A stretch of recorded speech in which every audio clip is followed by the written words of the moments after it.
नमस्कार.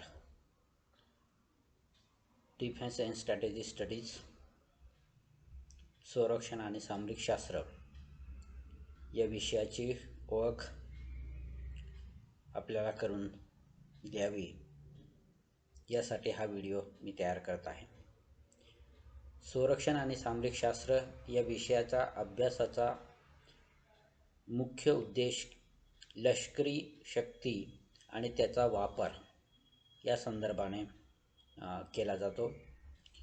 लष्करी युद्धापुरताच संरक्षण शास्त्राचा अभ्यास मर्यादित नाही, तर क्लाजविट यांनी सांगितल्याप्रमाणे सामरिक नीती आणि राजकीय ध्येयाकडे लक्ष केंद्रित करणे, सामरिक नीती आणि राजकीय ध्येयाकडे लक्ष केंद्रित करणे व राजकीय ध्येय साध्य करण्यासाठी या लष्करी सामरिक शास्त्राचा विशेषतः अभ्यास केला जातो.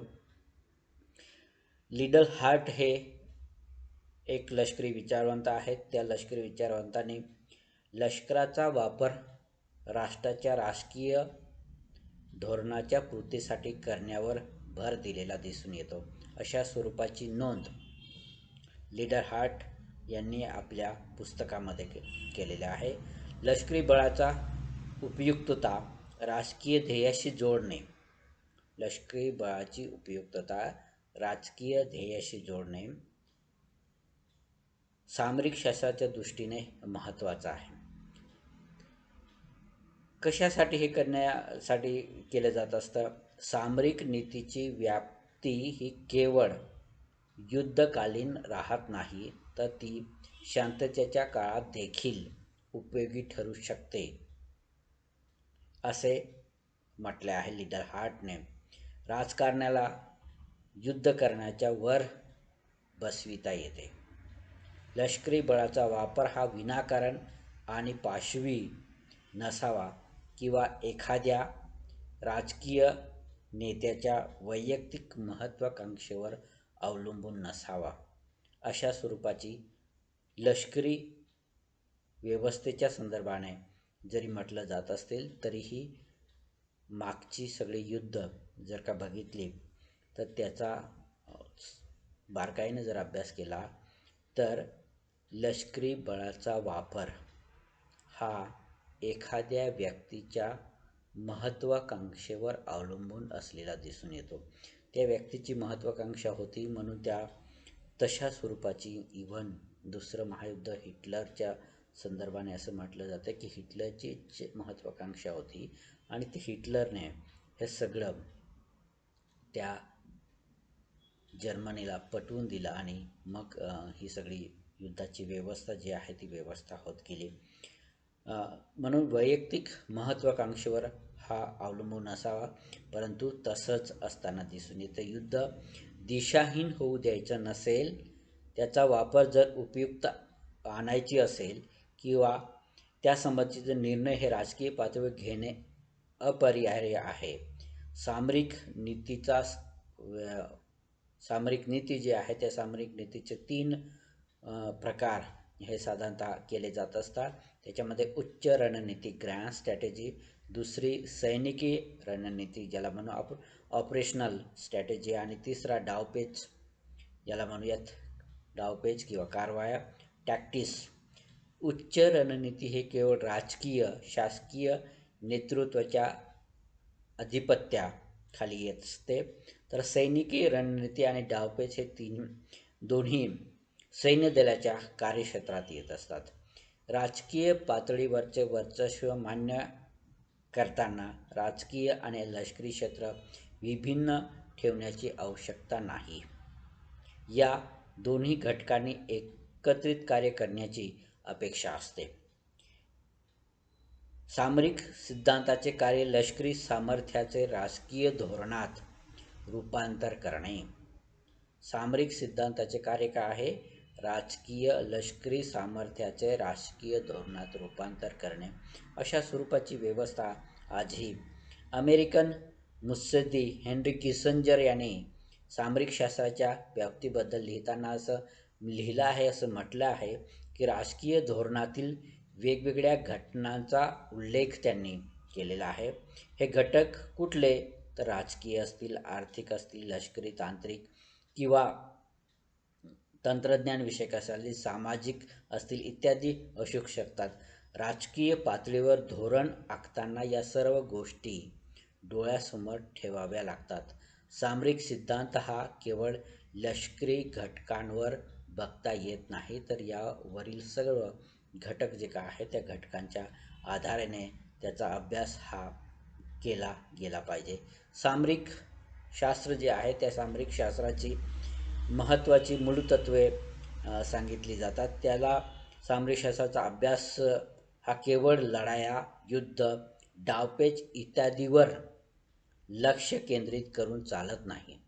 डावपेच, लढाया आणि युद्ध या एवढ्यापुरतं लक्ष केंद्रित करून चालत नाही, तर चाणक्य, संजू यांनी घालून दिलेली मूलतत्व जे आहे त्या मूलतत्वाच्या आधाराने सामरिक शास्त्राचा अभ्यास हा होणे आवश्यक आहे.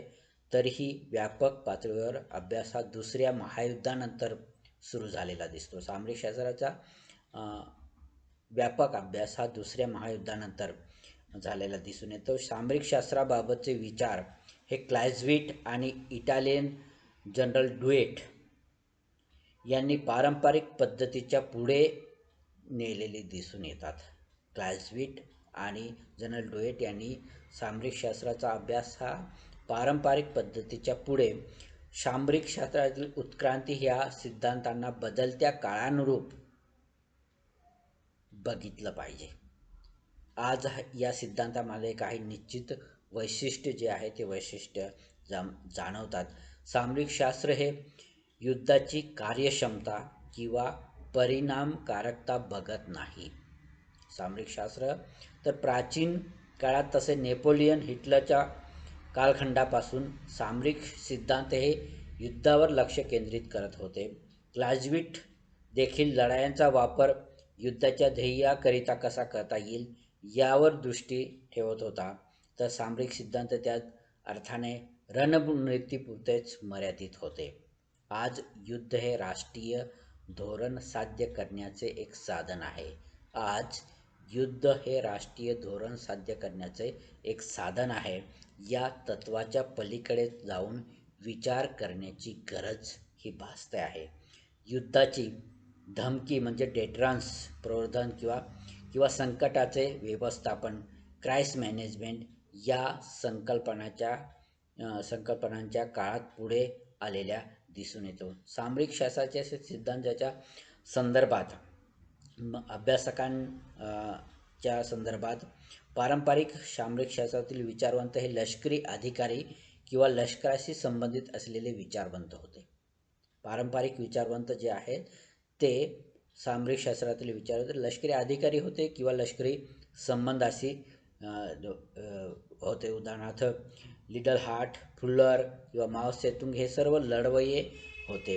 आज या क्षेत्रामध्ये नागरी विचारवंतांनी प्रवेश केलेला दिसून येतो. त्यामुळे सामरिक शास्त्राची व्यापकता वाढली आणि त्यात शास्त्र, तंत्रज्ञान, राजनयिक, आर्थिक घटक दिसून येतात. हेमान कान हे भौतिक शास्त्रज्ञ आहेत. थॉमस सेलिंग हे अर्थशास्त्रज्ञ आहेत. अल्बर्ट वॉल्टेर्स हे गणितज्ञ आहेत. हेनरी किसिंजर हे इतिहासकार आहेत. असे वेगवेगळे लोक जी का आहेत ती लोक या सामरिक शास्त्रामध्ये अभ्यास हे करताना दिसून येतात. सामरिक शास्त्राचं वैशिष्ट्य जे का आहे ते वैशिष्ट्य याचा अभ्यास जर का केला तर त्यात असं दिसतं की अमूर्त म्हणजे ॲब्स्ट्रॅक्ट स्वरूपात हाताळला जातो. हा विषय हा अमूर्त स्वरूपात आहे. त्यात तर्काचा वापर करून अनुमान बांधले जातात. आण्विक रणनीती संदर्भात त्या गोष्टी विशेष करून जाणवतात. तंत्रज्ञान जे झपाट्याने बदलत आहे, जागतिक राजकारणात बदल झालेले आहेत. या बदलाच्या संदर्भाने या सामरिक सिद्धांताचा अनुमान मांडणे हे अपरिहार्य आहे. त्या संदर्भाने बघणे आवश्यक आहे. ती अनुमाने तर्कसंगत असली पाहिजेत, पण ती निश्चित असतील याची खात्री देता येत नाही. त्याचबरोबर या सिद्धांताचा तांत्रिक दर्जा हा उत्कृष्ट असला पाहिजे, परंतु काही वेळेस तो उत्कृष्ट असेलच याची गॅरंटी नाही किंवा असं सांगता येत नाही. या एकूण सगळ्याचा सामरिकशास्त्र याचा अभ्यास म्हणजे नेमका काय, तर सारांश रूपाने असं सांगता येईल, आजच्या युगात राष्ट्र राज्यांना जागतिक स्तरावर चढाओढीचं तग धरून राहण्यासाठी, चढाओढीचा जो काय तग आहे तो धरून राहण्यासाठी इतर राष्ट्रांबरोबर संबंध आखणी करताना राजकीय, सामाजिक, आर्थिक तसेच सामाजिक नीतीचा वापर हे लक्षात घेणे जरुरीचे आहे. आपली राजकीय नीती कशा स्वरूपाची आहे, आपली सामाजिक नीती कशा स्वरूपाची आहे, आपली आर्थिक नीती कशा स्वरूपाची आहे, हे सगळं लक्षात घेऊन या सामरिक संबंध जे आहे ते सामरिक संबंधाचा वापर हा झाला पाहिजे.